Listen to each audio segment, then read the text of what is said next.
Hi friends, welcome to Jaya's garden. நம்ம இப்போ காலிஃப்ளவரில் முட்டை ஆம்லேட் சேர்க்குறோம். அதுக்கு இப்போ 4 முட்டை எடுத்திருக்கேன். அதை நல்லா அடிச்சுக்கலாம். இங்கே காலிஃப்ளவரை நல்லா பாயில் பண்ணிட்டு, பாயில்னால் கொஞ்சம் வெந்நீரில் போட்டு எடுத்துட்டு, அதுக்கப்புறம் இந்த மாதிரி ஒரு ஓட்டு மட்டும் மிக்சியில் ஓட்டினோன்னா இந்த மாதிரி பொடிசாக வந்துடும். அதை நம்ம இதோட தட்டிக்கலாம். ஒரு ஃபுல் காலிஃப்ளவர் எடுத்துருக்கேங்க, ஆனால் இவ்வளோ தான் இருக்குது பார்த்தீங்களா. அது பொடிசாக ஆன உடனே இந்த மாதிரி கம்மியாயிடும். தேவையான அளவுக்கு உப்பு போட்டுக்கலாம்.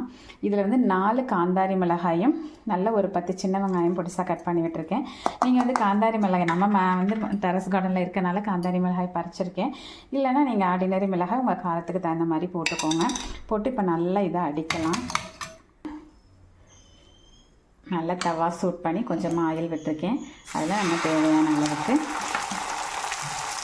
விட்டு நல்லா ஸ்ப்ரெட் பண்ணி விட்டுக்க வேண்டியதான். இது சிம்லேயே வச்சு வேக வைக்கணுங்க. அப்போ தான் நல்லா அந்த காலிஃப்ளவர்லாம் நல்லாவே வரும். சிம்லேயே வச்சு இந்த அளவு செவந்தோடனே நான் திருப்பி போட்டுட்டேன். எனக்கு ஒரு கையில் கேமரா வச்சுட்டு இன்னொரு கையில் திருப்பி போட சிரமமாக இருந்ததுனால நான் திருப்பி போட்டுட்டு உங்கள்கிட்ட காமிக்கிறேன். நல்லா சிம்லேயே வச்சு வேக வச்சாச்சு. ரெடி ஆகிடுச்சு. கொஞ்சமாக செஞ்சிச்சு. ஓகே ஃப்ரெண்ட்ஸ், நான் ஸ்டவ் ஆஃப் பண்ணிவிட்டு எடுத்துக்கிறேன்.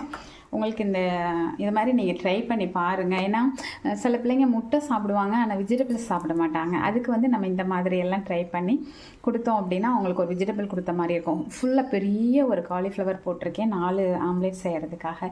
ஸோ கண்டிப்பாக இதை ட்ரை பண்ணி பாருங்கள். டேஸ்ட் நல்லாயிருக்கும், கண்டுபிடிக்க முடியாது வெஜிடபிள் போட்டிருக்குது.